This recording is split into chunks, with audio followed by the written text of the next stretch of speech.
Hi hello friends, Dornala నుంచి శ్రీశైలం కాసేపు మనం ఘాట్ సెక్షన్ చూస్తూ నేచర్ అనేది మనం ఎంజాయ్ చేద్దాం రండి. కాసేపు ఒక 3 మినిట్స్ 2 మినిట్స్ పాటు మనం నేచర్ చూస్తూ అసలు ఈ అడవి ఎలా ఉంది, శ్రీశైలం పోయే ఘాట్లో ఎదురు టౌన్ ఎలా ఉంది మనం అతను చూద్దామండి. బళ్ళు అయిన ఎలా వస్తాయి ఘాట్ సెక్షన్ అనేది చూద్దాం.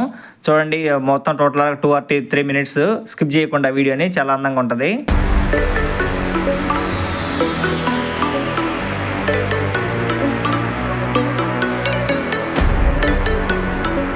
అదేవిధంగా ఈ ఘాట్ సెక్షన్లో పోయేటప్పుడు మామూలుగా ఎక్స్ప్రెస్లు కార్లు ఎన్ని వస్తుంటాయి, చాలా జాగ్రత్తగా డేంజర్గా ఉంటుంది అనమాట బైక్ తోలేటప్పుడు. బస్సులు అయితే ఎక్స్ప్రెస్ బస్సులు అయితే మీదకి వచ్చినట్టే ఉంటాయి. అసలు మార్జిన్ అయితే మా వాటికి ఎక్కువ కావాలి కాబట్టి బైక్స్ కానీ కార్ కానీ చాలా జాగ్రత్తగా పోవాలి. అక్కడ మోల్టానింగ్ తిరిగేటప్పుడు ఘాట్ సెక్షన్లో కానీ చాలా ఇబ్బందిగా ఉంటుంది అనమాట. మనం చూసుకుంటా వెళ్ళాలి.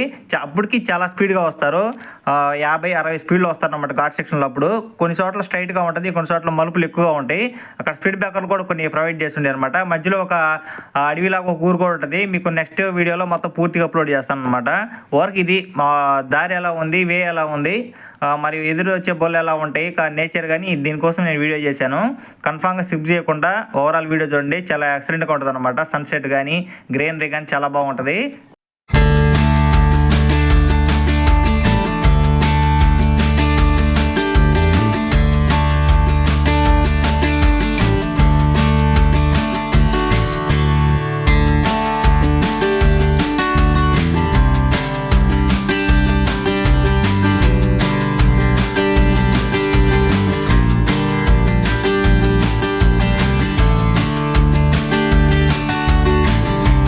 ఈ అడవిలో చాలా జంతువులు ఉంటాయి. ఒకటి కనపడేది ఒకటి కనపడదంటూ ఏమీ లేదు, చాలా ఉంటాయి అనమాట.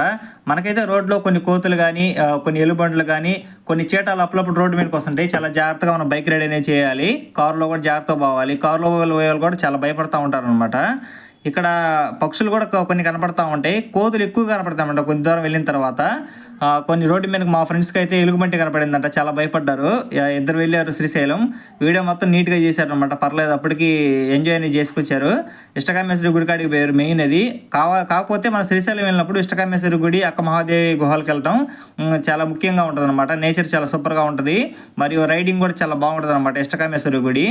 కొన్ని నెలలోంచి వెళ్ళేది మాత్రం అక్క మహాదేవి గుహలకి, అక్కడ కూడా చాలా బాగుంటుంది. ఒక గైడ్ అనేది వస్తారంట. అక్కడ గుహల్లో మామూలుగా అక్క మహాదేవి గుహలు ఉంటాయి కాబట్టి అక్కడ చాలా ప్రదేశం బాగుంటుంది. ఆ వీడియో కూడా మీకు కొన్ని రోజుల్లో టెలికాస్ట్ అనేది చేస్తాను, అప్లోడ్ అనేది చేస్తాను అనమాట. నా ఛానల్ని సబ్స్క్రైబ్ చేసుకొని షేర్ చేయండి. Thank you.